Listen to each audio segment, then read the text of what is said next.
now that we've talked about vectors, we can start talking about forces. So forces in 2 dimensions, we're going to look at forces in equilibrium first before we look at like objects that are moving. Okay. So our learning target, I will analyze and resolve static forces in 2 dimensions to determine equilibrium conditions, applying these principles to understand and predict the stability and balance of objects in real-world scenarios. Okay, so the first thing is talking about equilibrium, right? An object is in equilibrium when it is at rest or when it's moving at a constant velocity. Okay, it's in equilibrium if it's at rest or it's moving at a constant velocity. Okay, so here's two kind of different types of examples. In the first example, we have a box that's on a ramp, right? We call this an inclined plane. Okay, but when you set the box on it, it doesn't move. Okay, so that means that there's friction holding it from moving down the ramp. Okay, and then in this example, now we have I'm not sure what this is. It looks like a cowbell. So we have a cowbell, a 15-kilogram cowbell, that's attached to a string, right? So it's going to hang from the ceiling. There's another string tied to it that can be pulled horizontally. Okay. In order to keep the bell at the position that it's at, we need to figure out how much force do we have to apply, right? So if you're looking at this, the 2 strings aren't moving as well as the object, right? Which means that they're not accelerating. Okay. When an object is in equilibrium, there is no acceleration. Okay. Therefore, the object will have a net force in the x direction and the y direction equal to 0. So instead of just saying the sum of all the forces equals 0, now we're saying the sum of the forces in the x direction or the x plane equals 0, and the sum of the forces in the y dimension or y plane is equal to 0. Okay, so we've taken Newton's second law and we've broken it down, right, to look at the components of the other forces, right? So we're going to follow through an example as a guide for how to solve these. Okay, so the example is the one with the bell, and it says find the tension force needed to keep the object from moving, right? So we've pulled it away from the center, so that means that if I let go, it's going to, rock like a pendulum. Okay, we don't want it to do that. We want it to just stay right where it is. Okay. The first step is to draw the picture as a free body diagram. Okay, use a dot or a box for the object, right? So in this case, this dot represents this little ring up here. Okay, and then draw the vectors, right? So draw the vectors that they have in the picture. So I drew the first tension, which is the first string, and then the second tension, which is the second string, and then pulling downward on it is the force of gravity or the weight of the object. Okay. Now, we need to look at anything that's not in the XY plane, not in the X and not in the Y. So that means anything at an angle, we need to break that into its components, right? So looking at this one, we're going to break this into the components of that vector, okay? Remember that the angle needs to come from the x direction, right? So since they gave us the y one, we need to do 90 equals 30 plus blank, or 90 minus 30. So this is going to be 60, okay? All right. The next step is to identify the known quantities and unknown quantities. That's your G and your U in the guess, right?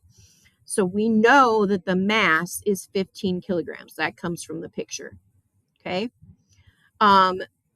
We don't know what T1 and T2 are, and they're asking us to figure out what T2 is. We know that the angle that we're going to work with is 60 degrees because it's 90 minus 30, okay? We also know that the weight of the object, is equal to the mass times the acceleration of gravity, right? So 15 times 9.8 gives us 147 newtons. So there's 147 newtons pulling downward, okay? We also want to put out what are our components, right? What are our x and y components? So this is the one that's at an angle. We're going to say that the x direction of T1 is T1 times the cosine of 60. And we're going to say that the y direction of T1 is T1 times the sine of 60. Okay, so that's going to give us the two vectors pulling up and pulling to the side. Okay. Then we're going to use the free body diagram to set up the net force equations, right? So here's our two component vectors, right? And our angle is 60 degrees.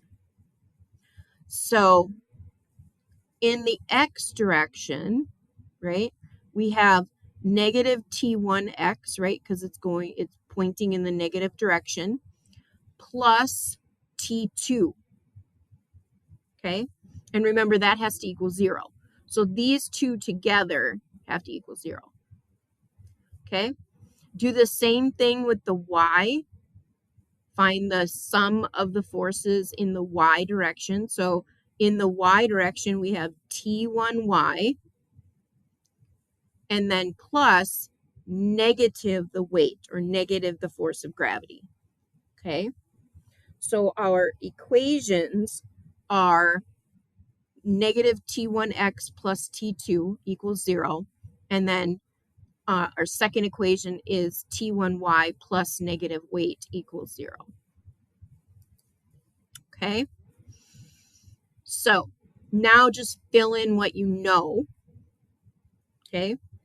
So I know that T1x is T1 cosine of 60. Okay. And I put my negative sign in front because it's negative. Okay. I don't know T2. I don't fill that one in. Then I go over to this side and I say, okay, I know that T1y is T1 sine of 60. And I know that my weight is 147, right? And then that's going to equal 0. So if I'm looking at these two equations, right? Because there's still equations at this point. I don't have numbers. I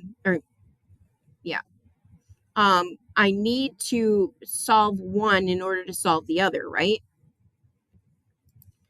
So I'm going to go through and I'm going to solve for the unknown, right?